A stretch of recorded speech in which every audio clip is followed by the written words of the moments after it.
Get the headlines, the story, and reasons behind the story. Your choice for news is simple. KVNU 610 AM and 102.1 FM.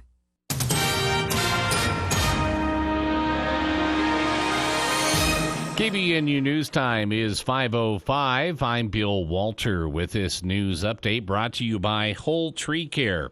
Law enforcement is advising caution as they investigate a string of vehicle burglaries that occurred over the weekend. A majority of the crimes were reported Sunday, with a couple occurring Saturday. Cache County Sheriff's Lieutenant Doyle Peck said multiple vehicles had their windows smashed and valuables inside taken. Most of the stolen items were wallets, purses, and backpacks.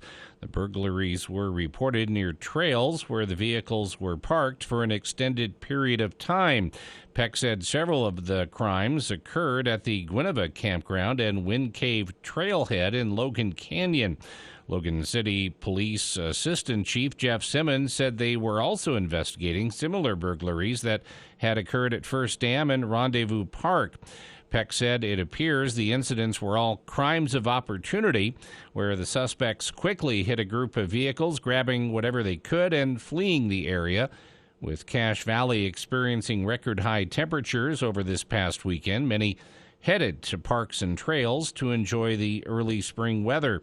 Peck said detectives are following up on several leads and possible descriptions of the suspect's vehicle. He asked for citizens who may have seen any suspicious activity to contact law enforcement. KVNU News Time is 5:06. KVNU weather for tonight. Partly cloudy skies, overnight low around 30, north winds 10 to 20 miles an hour early this evening. Mostly sunny, upper 50s tomorrow, and then mostly cloudy by Thursday. Chance of rain showers in the morning, slight chance of rain showers in the afternoon. High temperature around 50 on Thursday. It's been to 56. Right now it's 49 at KVNU. KVNU weather brought to you by Mount Logan Laundry. Don't pay for the expense of dry cleaning when you can clean your items at Mount Logan Laundry for much less. 2 locations, 5th East, 9th North in Logan, and also 1st East and 7th South in Brigham City. Is it too early to bring up yard work? What? Okay, but this is different. I'm talking about tree pruning. I know we haven't escaped winter yet, but right now is the best time to prune your trees. And the only thing you have to do is call Whole Tree Care, 760-6587. Right now they're offering an exclusive radio discount, so be sure to ask for it when you call, 760-6587. Get ahead of the spring rush. Get your trees and shrubs trimmed by Whole Tree Care, 760-6587. KVNU News Time is 5:08. An ATV crash in Box Elder County injured a 12-year-old boy and 26-year-old woman. The accident occurred around 6 p.m. Sunday in West Corinne. Box Elder County Sheriff's Chief Deputy Cade Palmer said deputies found that the boy was driving the four-wheeler and the woman was riding with him. Deputies suspect the driver braked hard and turned left to avoid crashing into the back of another ATV that had slowed to make a turn. The four-wheeler tipped onto its side, throwing both occupants. The driver and passenger were not wearing helmets and received minor injuries. In addition to deputies, emergency crews from the Corinne Fire Department and Brigham City EMS responded to the crash. And Ogden City Police arrested a woman and her boyfriend after the two allegedly used a device to electrically shock 2 young children who had been handcuffed together, according to the arresting documents. According to a probable cause statement, an officer on Saturday reviewed security footage that reportedly showed Jared Hamilton and Mercedes Compton using an electronic shocking device to physically discipline Compton's children. KUTV reports Hamilton was allegedly seen grabbing the 6-year-old and then using the shock device on the child's back. In arresting documents for Compton, the officer reports seeing her take the device from Hamilton after he had shocked both the children.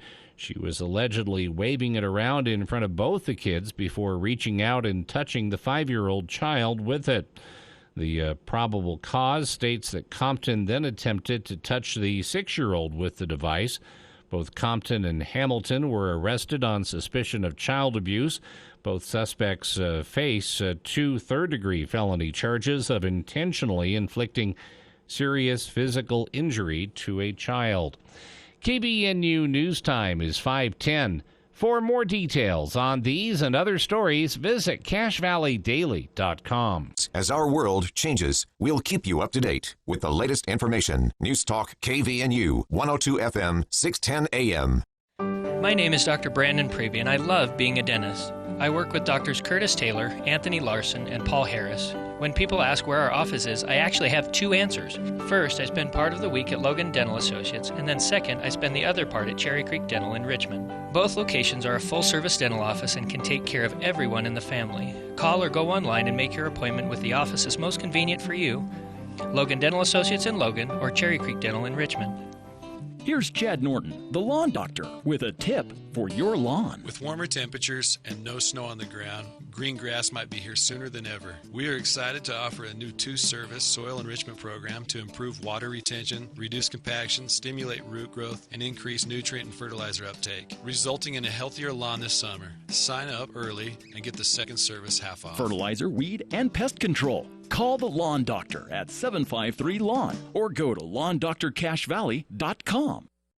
Chronic pain gets in life's way, but now you can fight back with chronic strength using the Vim app from the Arthritis Foundation. You'll find tips and tools to help you manage your chronic pain, set achievable goals, and be a part of a community that offers support. With the Arthritis Foundation's free Vim app, you'll take back what chronic pain has taken away. Download Vim at arthritis.org/Vim. That's arthritis.org/VIM. Feels like Tuesday. Tuesday has no feel.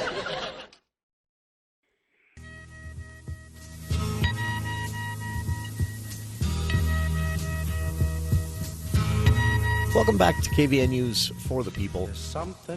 I'm Jason Williams. A lot going on in the headlines around Ukraine, the Russian invasion. We talked yesterday on the show about how refugee programs and nonprofits here in Utah are already being impacted by what news reports say are millions of people exiting the country. But around all of this, of course, is the age-old question of borders and power and geopolitics in general. And we reached out to our friends at the Political Science Department, part of the College of Humanities and Social Sciences at Utah State University, to see if someone wanted to weigh in and give us a bit of context on all this as power shifts and change, as we look to see who allies up with who during this specific conflict. It means, like a chessboard, the pieces are all moving around, and it's pretty complex. So joining us right now to help dig through some of those complexities, we have with us a professor at Utah State University in the Political Science Department, Professor Colin Flint. And Colin, appreciate taking some time for KVNU today. I know this isn't a simple thing to discuss, right? It's not easy to just in a couple of minutes say, well, here's what's going on and here's what's likely to happen, right? Oh, well, thank you for having me. It's nice to join you all. And yes, it is far from simple, and I would actually caution any listener to take on board any specific or what apparently seems to be a simple explanation. One should always be suspicious of those. Sure. This is, as this plays out, of course, the headlines are focused on what's happening on the ground in Ukraine, but there are larger questions that stand still. I mentioned, who allies up with who. I know a lot of focus right now is on China. What will China decide to do? Will they pick a side in all of this? NATO, of course, a factor here. And this is what you study, right? Yeah, I do. I one of my main topics of research really throughout my career has been the rise and fall of great powers, if you want to coin it that way, and especially how perhaps relatively little wars can build into bigger wars as a transition from one power to another. Sure. This was, in the earliest days of this Russia's invasion of Ukraine, I remember seeing stories on all of the legacy newspaper front pages you know, will this stop at Ukraine? You know, and echoes of you know, the beginnings of what led to World War II. We're in a different landscape today, I would guess, but also some things are kind of the same. Yeah, I do think that. I mean, this is a very concerning situation. First of all, before we think about the big picture, I think we have to think about the very human picture of this, the degree of suffering within the Ukraine, which geopolitics is all about people in places and the impact upon them, as well as a bigger global picture. So I'd like to consider that. But as we think about that and try to put this, for me, in some sort of historic comparison, I think there are some similarities with situations that led up to World War I and World War II. There are also some fundamental differences as well. And the biggest difference there, I would say, is the existence of NATO, along with other alliances, such as the Joint Expeditionary Force, which, if you like, is the northern segment of NATO, as well as economic relations, the European Union, as well as close relations across the Atlantic, both military through NATO, as well as economic and cultural ties. And I think those are significant differences from today than in the lead up to World Wars I and II. Now, this is something you've written and spoken about quite a bit over the years. In fact, some of your areas of specific interest include something. This is fascinating to me. Just this phrase, the geography of war and peace. What is that? Well, so I'm a geographer by training. All three of my degrees are in the discipline of geography, and for many people that can seem a bit of a surprise. It's like I have a PhD in a Jeopardy category, but I like to emphasize that geography, the way professors tackle it, is very different from just learning the names of capital states and mountain ranges and the like. If that was the case, I'd have failed a long time ago.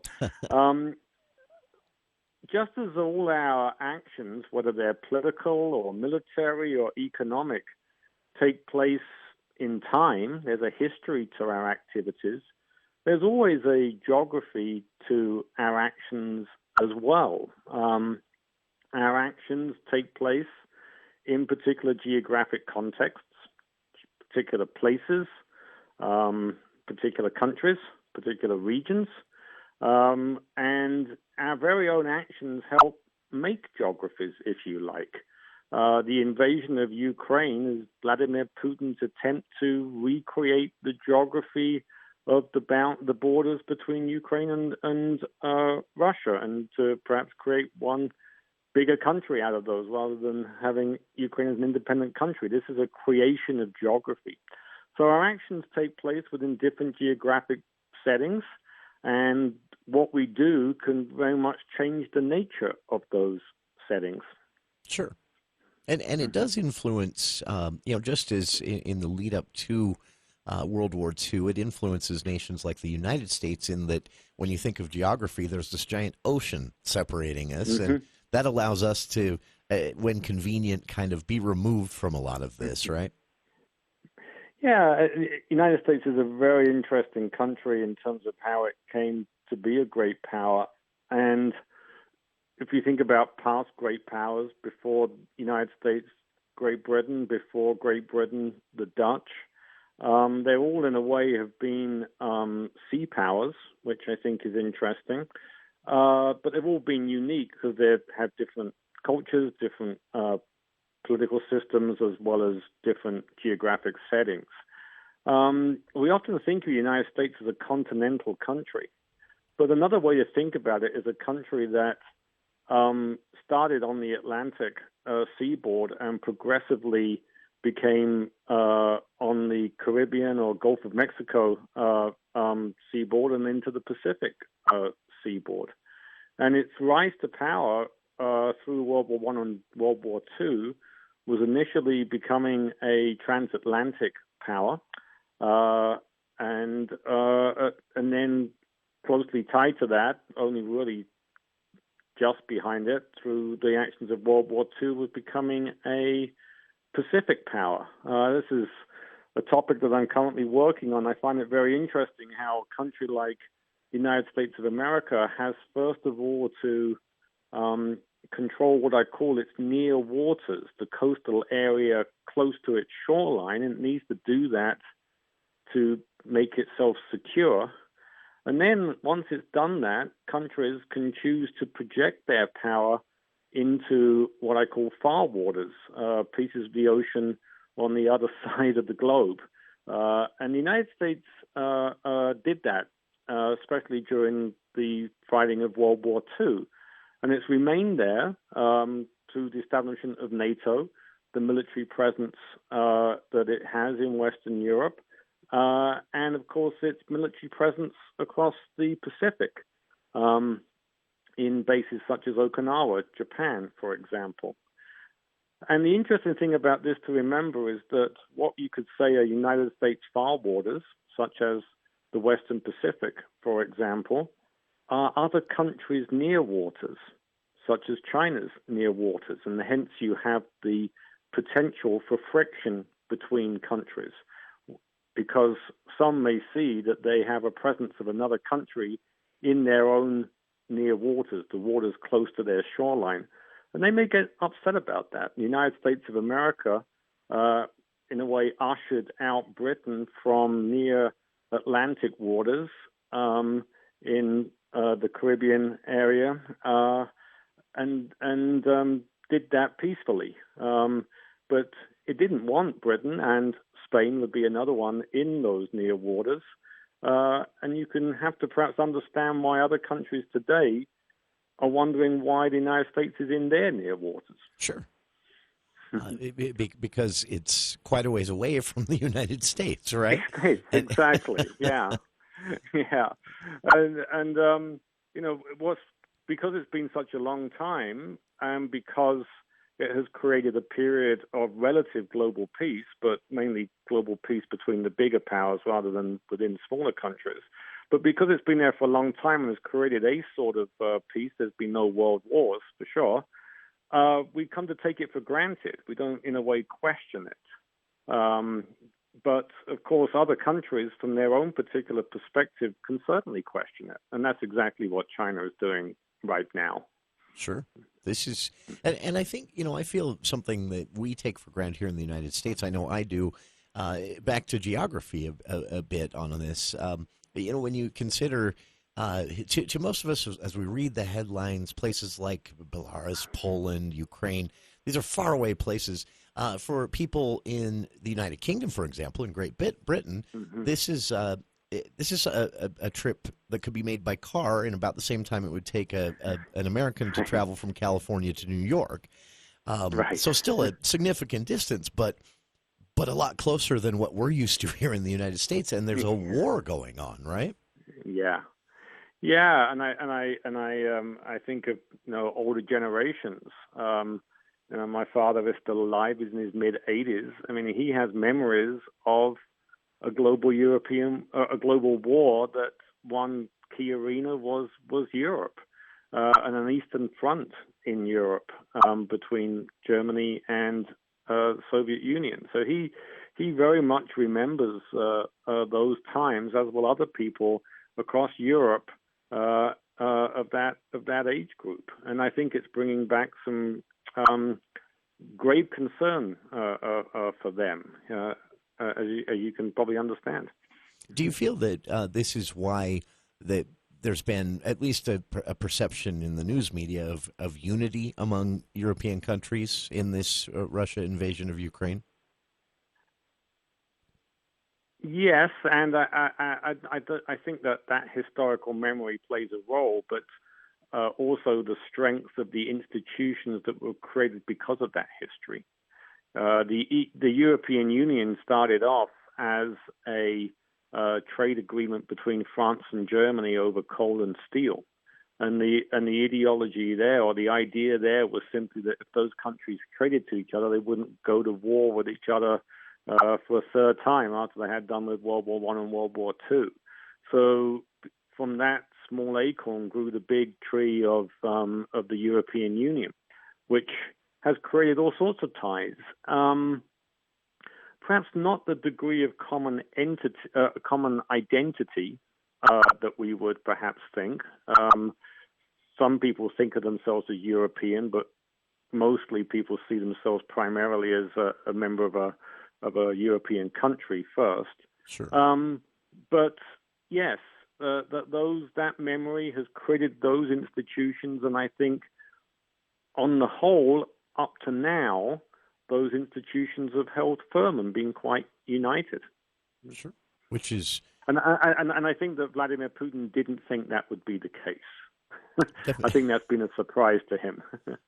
Our guest again is Professor Colin Flint of Utah State University's Political Science Department, an expert in geology and geopolitics, talking about Ukraine, the Russia invasion.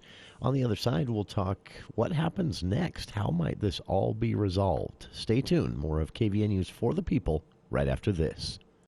This is Jay from Daryl's Appliance. Inflation is having an effect on all of us. Let us help you increase your purchasing power. We offer scratch and dent appliances, which saves you up to 40% on nearly perfect appliances from Whirlpool, Maytag, KitchenAid, GE, and more. You will rest easy when you buy a scratch and dent appliance from Daryl's with our exclusive full 2-year warranty. Easy financing available, and don't forget our service department backs every sale. Open until 6 p.m. on weekdays, 5 on Saturday. Cache Valley Hearing and Audiology is Cache Valley's most trusted name in hearing aids. Once again, you'll be able to hear a loved one's laughter and understand conversations. Schedule a free hearing evaluation with Dr. Paul Daines at Cache Valley Hearing and Audiology. Call 753-4327. That's 753-HEAR. Or visit cachehearing.com. Bring back what you've been missing. Bring back Cache Valley Hearing and Audiology.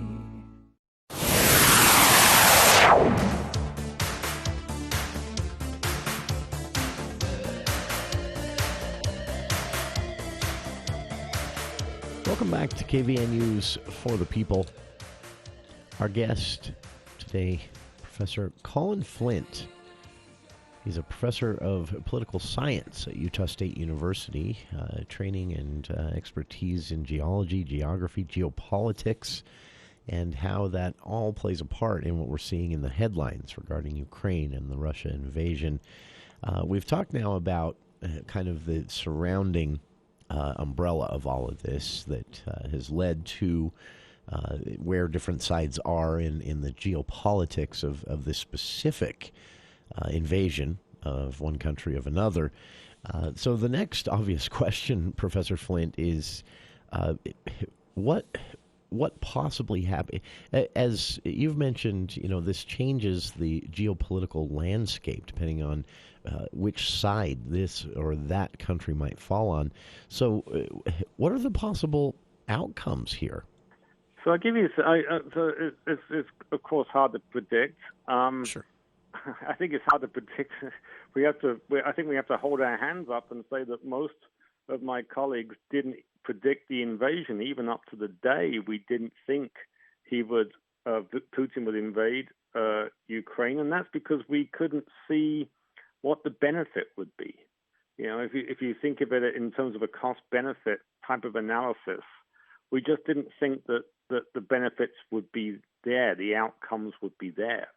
We should have figured it out when he gave the speech just a few days before the invasion about Russian nationalism and Ukraine as part of the Russian nation. That was a turning point. Some people saw that. In hindsight, it was certainly a turning point. So let me try and figure out.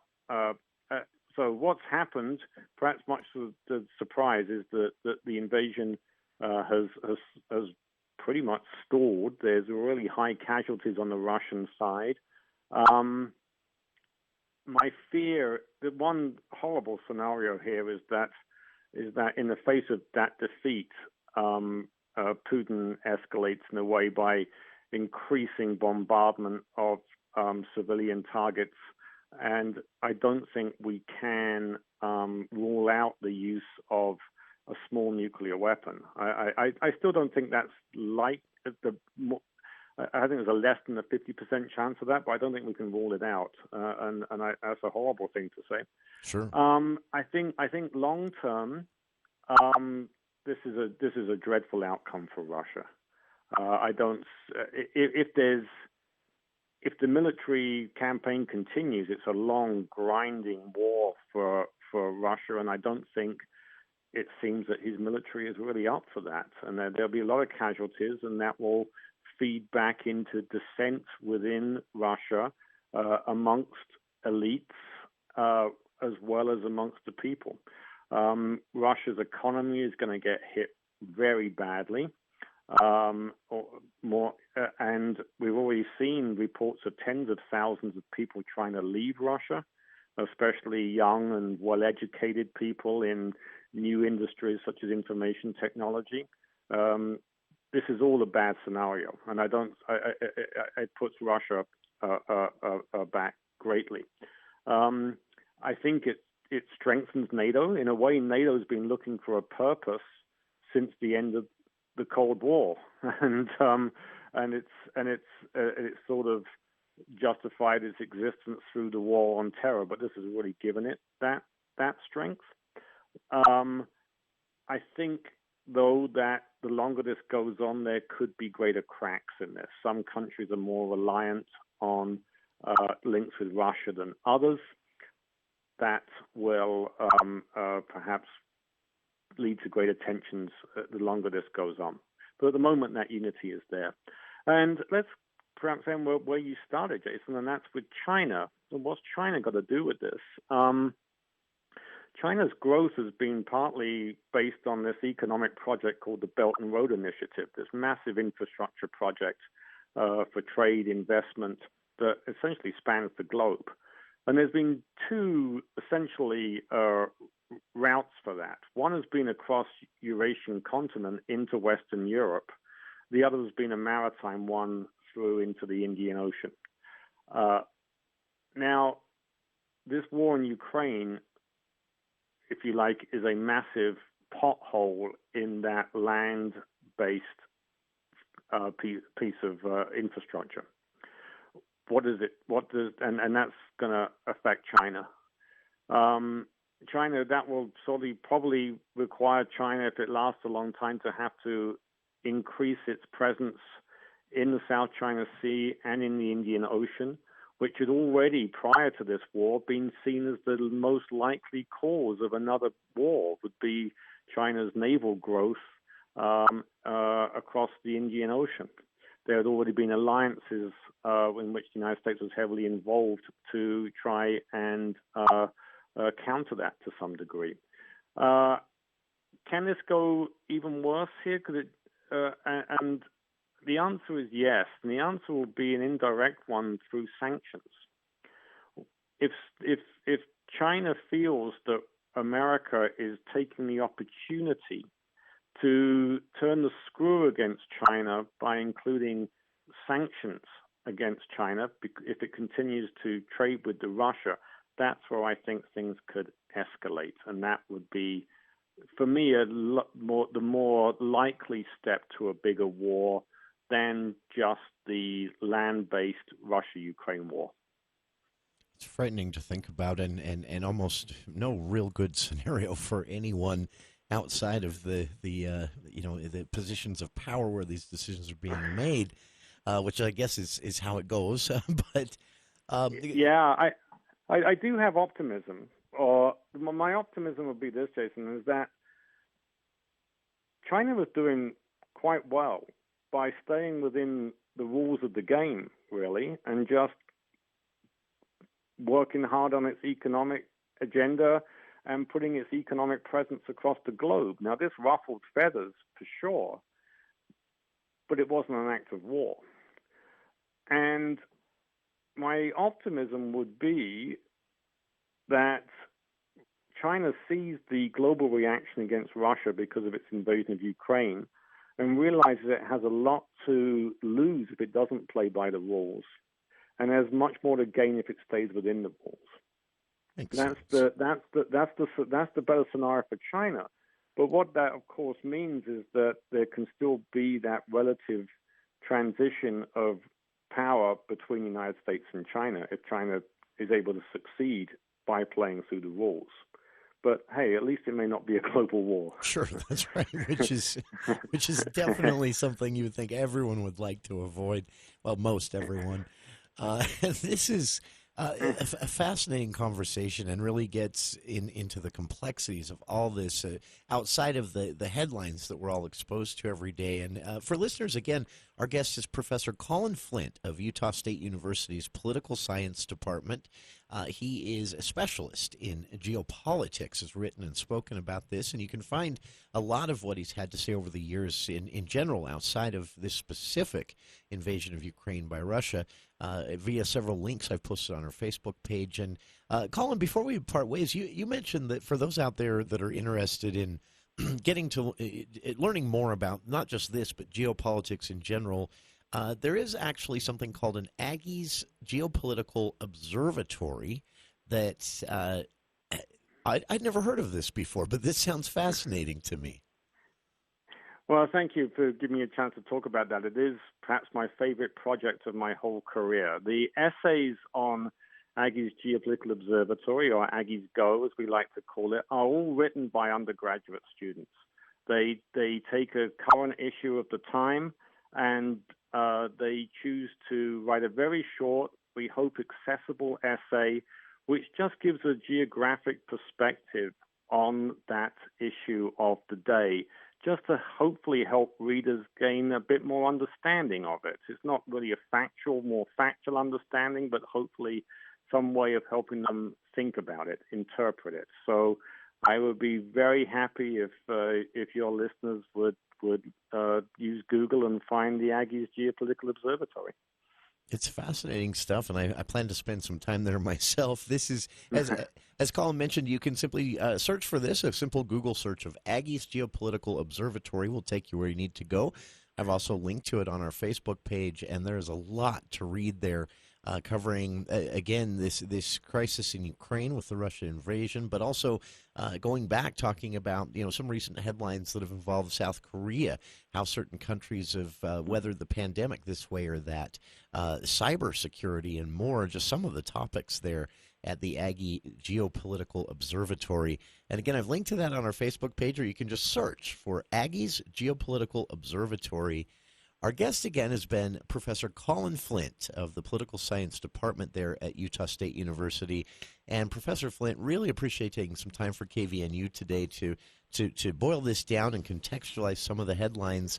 And we look forward to checking with you again soon. Maybe when we have a resolution to this conflict, we can talk about the aftermath. Well, that would be nice. Hopefully it'll be as good as an aftermath as we can hope for. And I really appreciate you giving me this time, and thank you for listening. And to our listeners, thank you for listening as well. We'll be back with more of For the People right after these headlines with KVNU's Bill Walter.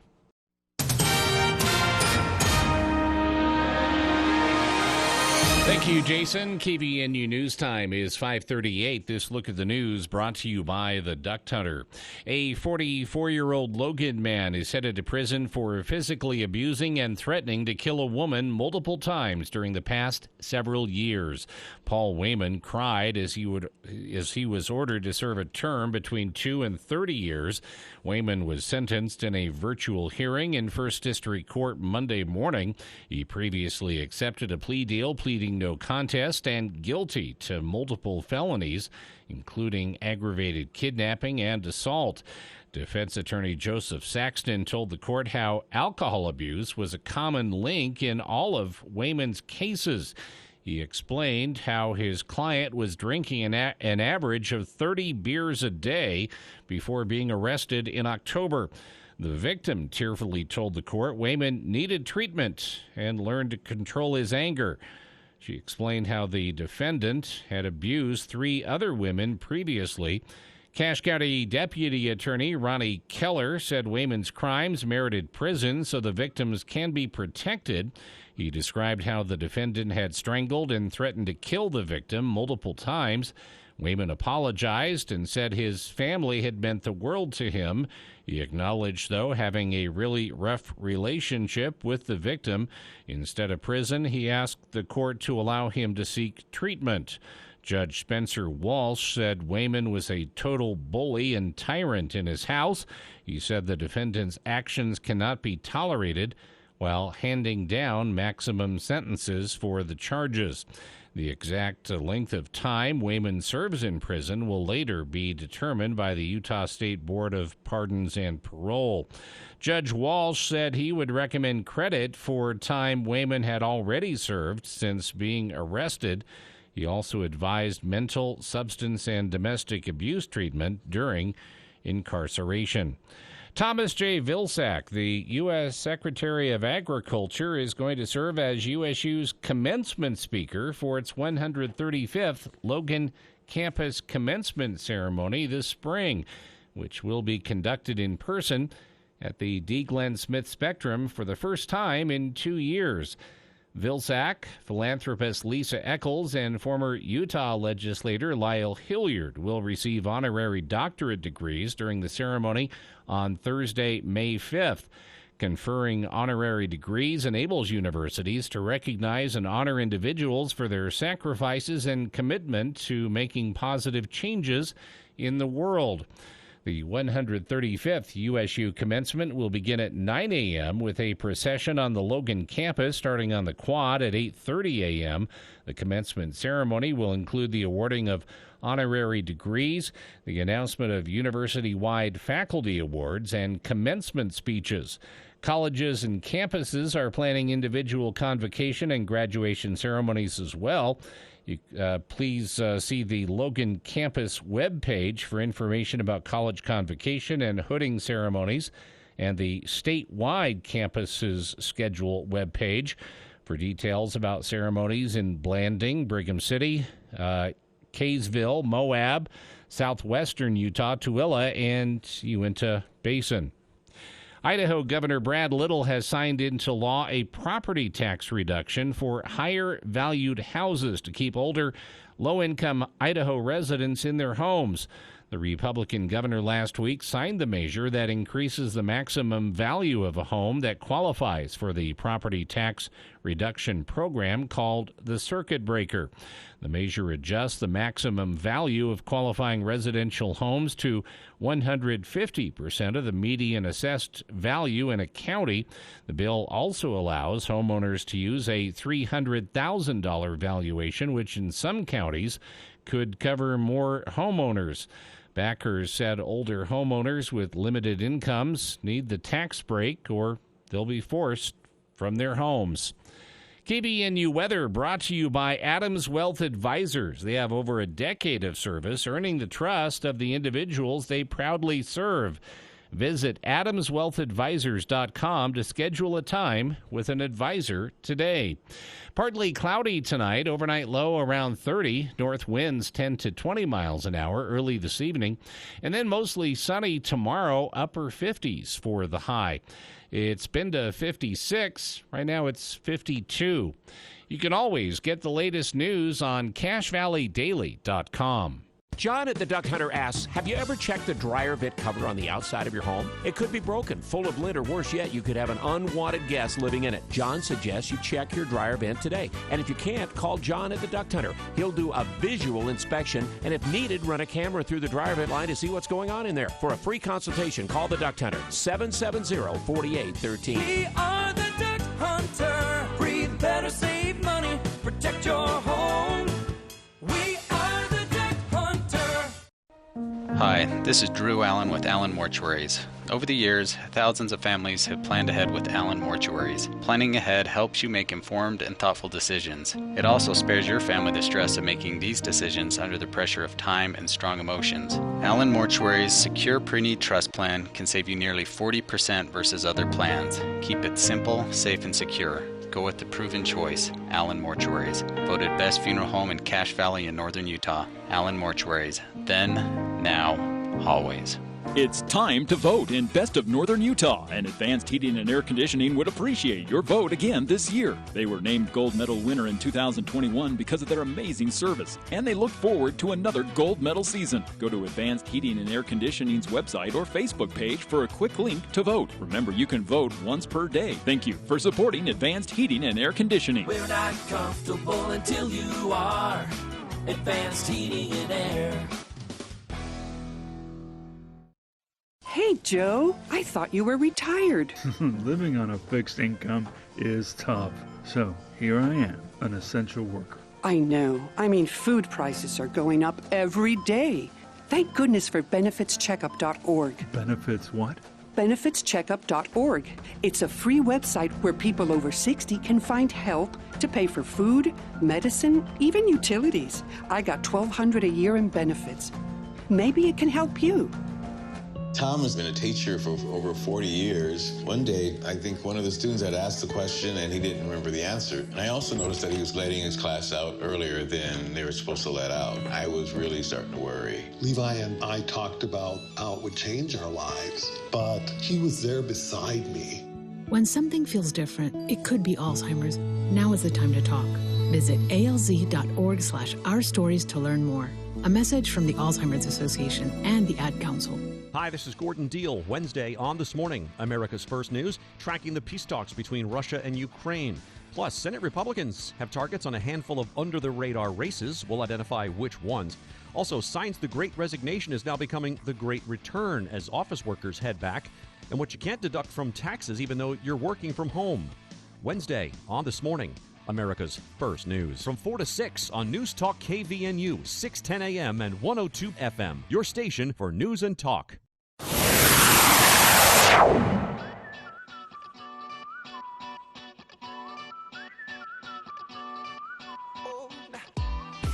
Welcome back to KVNU's For the People. A lot of folks have been emailing asking about refugees from Ukraine here in Utah, and I checked in with the state, and as of yet, at least as part of this direct invasion by Russia, refugees from Ukraine have not made their way to Utah specifically yet, but that will be changing soon, I was told. That doesn't mean, though, that there is nothing you can do at this point. Knowing that we'll be accepting refugees, knowing that we already have thousands of refugees from other, both war-torn and for other reasons, places people want to exit throughout the United States or are forced to for their own personal safety. And many of them are here in Cache Valley, and people want to know what they can do to help refugees, help them adjust to life in a foreign country. In some cases, almost literally overnight, they find themselves suddenly somewhere trying to figure out how to find a job, how to make it legal to drive, find a place to live. Well, that's why organizations like the Cache Refugee and Immigrant Connection exist. So if you have Ukraine on the mind, as we all do, and you're looking for something local to do to help refugees or to help organizations that have and will continue to be supporting refugees coming from even places like Ukraine, the Cache Refugee and Immigrant Connection is a good place to start. Joining us right now, Executive Director of CRIC, as it's known, Danny Buse. And Danny, I appreciate taking some time for KVNU today to talk a little bit about this, but I mean, it's a simple question. People out there wanting to do something positive in response to the news out of Ukraine and other parts of the world, what can they do to help? Absolutely. And thanks, Jason, for having me on. Our big pleasure. fan of the show. Our pleasure. Thank you. I love talking to you. So refugees and refugee issues are on the mind of a lot of people right now. And we appreciate the incredible outpouring of support that our organization is receiving from our community. And so just to kind of answer a few questions that people do have, are there, like you mentioned, that we currently do not have Ukrainian refugees directly from this conflict that is happening now, the war happening in Ukraine. But as you mentioned, also, this could change pretty quickly. Sure. It does take the government, the federal government, to recognize the people as refugees. And as soon as that happens, I can see us receiving Ukrainian refugees pretty quick. Sure. And that means, it's tough, Danny, because when we hear and read and think about the word refugee, it's always in a news story. Everything's kind of removed from the personal, but it's striking to me what I've learned from all of you there at the Cash Refugee and Immigrant Connection, what it means for a person to be a refugee, to find themselves in a matter of days, having left home, everything they've known, and suddenly here you are. You're in Cache Valley, great place to live, beautiful mountains, beautiful canyons, but sometimes struggling to learn the language. You've got to find housing, you've got to find a job, you've got to be able to drive in order to have that job, and all this is thrust on them very rapidly, right? Right. So, for example, our Afghan refugees. CRIC, I believe, is the only nonprofit in the state of Utah that has been authorized to resettle Afghan refugees. And so the International Rescue Committee and the Catholic Community Services, which are resettlement agencies, they resettle refugees in Salt Lake County. And so outside of Salt Lake County, we're the only ones helping Afghan refugees directly. And so there's so many barriers that people face. Sure. The language barrier, cultural barriers. And so we try to help them with every aspect of being resettled into Cache Valley. We try to do our best to help them. So whether it's connecting them with like the amazing resources that the English Language Center has to help with their English skills, and finding employment, finding housing. There's a lot that goes into resettlement that I don't think people really understand. Sure. It's unimaginable, I think, to anyone who hasn't been through it. And I just have a bit of information from stories that have been told over the years here on the show by representatives of the Cache Refugee and Immigrant Connection. And Danny, I think it's interesting. As I understand, one of the big successes that you all have had there at CRIC is something you call two-way education, which, correct me if I'm wrong, this is taking families, refugee families, immigrant families, and kind of connecting them with other families in the community. And so they're learning from the other families, but the other families are also learning from them, and it ends up building a community, right? Absolutely.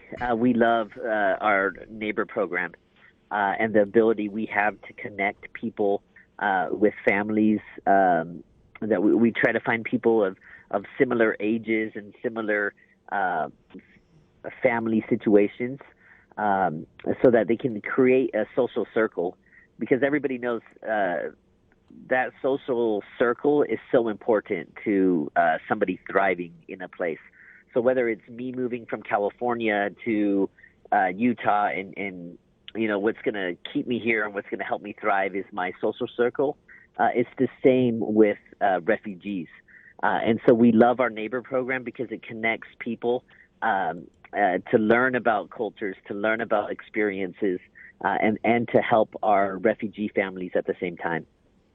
If anyone out there listening would like to be a part of the Cache Refugee and Immigrant Connection neighbor program, email them at volunteer@cacherefugees.org, the main email address there.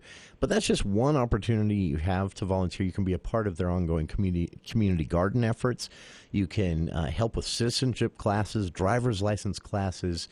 You can even just sign up as a walk-in volunteer to help them with both their own clerical work, but also helping refugees navigate medical systems, things that are very familiar to all the rest of us, very, very foreign to a refugee family. And CRIC is here to fill that gap. And Danny, as I understand it, some of the biggest challenges aren't as much related to a lack of resources, but a lack of knowledge about resources. People come here through a refugee program and then just have no idea where to begin. That's where you guys step in, right? Yes. So that's where we will take anybody that is here and needs help with whatever system that they're trying to navigate. So we have a money management class where we teach people how to manage the financial systems here in the United States, because they're very different than those in other countries. And so whatever needs people have, we try to meet them where their needs are, and then provide them with help so that they can overcome barriers that prevent them from thriving here in Cache Valley. And again, they're always looking for help, volunteers. You can make a direct financial donation on their website there at cacherefugees.org. There's a donate button. You can also sign up to be a community sponsor, a business sponsor. Anything you can do to help. As Danny said, right now, no refugees from the direct conflict in Ukraine, but that will likely be changing soon throughout the United States, not just here in Utah. And if you want to do something locally to help, you can start right now by supporting CRIC, either as a volunteer or a donor. And that is, again, cacherefugees.org. Danny Buse, Executive Director of the Cache Refugee and Immigrant Connection. Appreciate your time today. Listeners, appreciate yours. And one last thing I do want to mention, if you do make a donation, and I hope you do, at CRIC's website, cacherefugees.org, the Cache Refugee and Immigrant Connection recently won recognition here in the state for their efficiency with monies donated and how it's spent. In fact, in their most recent annual report, the Cache Refugee and Immigrant Connection, only 9% of their donated money, support from the community, businesses, and more, went to overhead. That's 91% of the donations they took in last year going directly to the programs and the support they provide to refugee and immigrant families here in Cache Valley, helping them integrate, helping them adjust, helping them do everything, find a job, find housing, find language help, computer help, all of that. And they could always use your help. To volunteer, to donate, just to learn more, cacherefugees.org. And as Danny said, Ukrainian refugees, though not here in Utah yet, they will be coming soon, so they could use your help. We'll be back with more of KVNU's For the People right after this.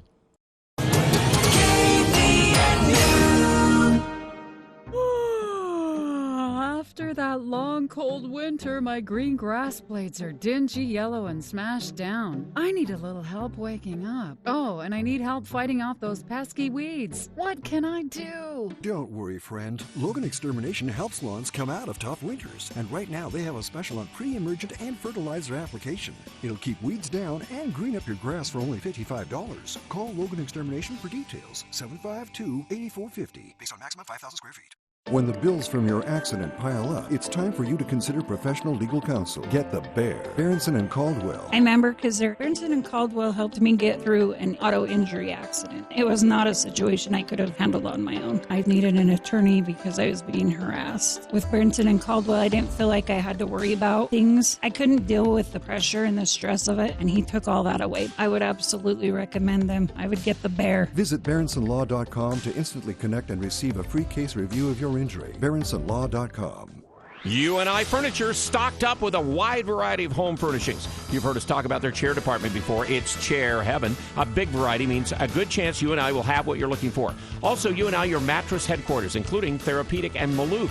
See the new Therapeutic Synthesis. It's a hybrid mattress with inner springs and copper-infused memory foam that helps keep you sleeping cooler and more comfortable. Also, check out the Therapeutic HD mattress line, built for support for all those with weight concerns. UNI Furniture, downtown Logan for over 90 years. Always a better buy at UNI. You want to feel important. You want to be a part of something bigger, something that matters and can help change things. You want to feel like you belong. We know. We felt that way too. And that's why we did something about it. We aren't just Army National Guard soldiers. We are normal people just like you. And together, we can make a difference. Take on your legacy. Visit NationalGuard.com to find out more. Sponsored by the Utah Army National Guard. Aired by the Utah Broadcasters Association and this station. Coming up on the Wednesday edition of the Clay Travis and Buck Sexton Show, are negotiations between the Russians and Ukrainians looking like they may bring about a ceasefire, or is this a head fake from Putin? Plus, Clay, what do you got? The latest in the $5.8 trillion absolute insanity Joe Biden budget. We'll break all that down for you and more. It'll be the Clay Travis and Buck Sexton Show. Come hang out with us. 10 to 1 on News Talk KVNU, 102 FM and 610 AM.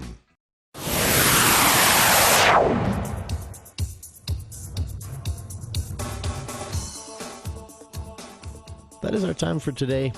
Appreciate everyone who tuned in. Thanks to our guests, Professor Flint of Utah State University, Danny Buse of the Cash Refugee and Immigrant Connection. Nice to be able to talk about Ukraine from a local perspective, what you can get out and do to help right now.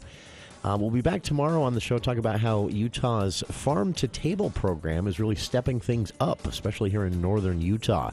That's tomorrow on For the People. Dave Ramsey is next here on KVNU Logan.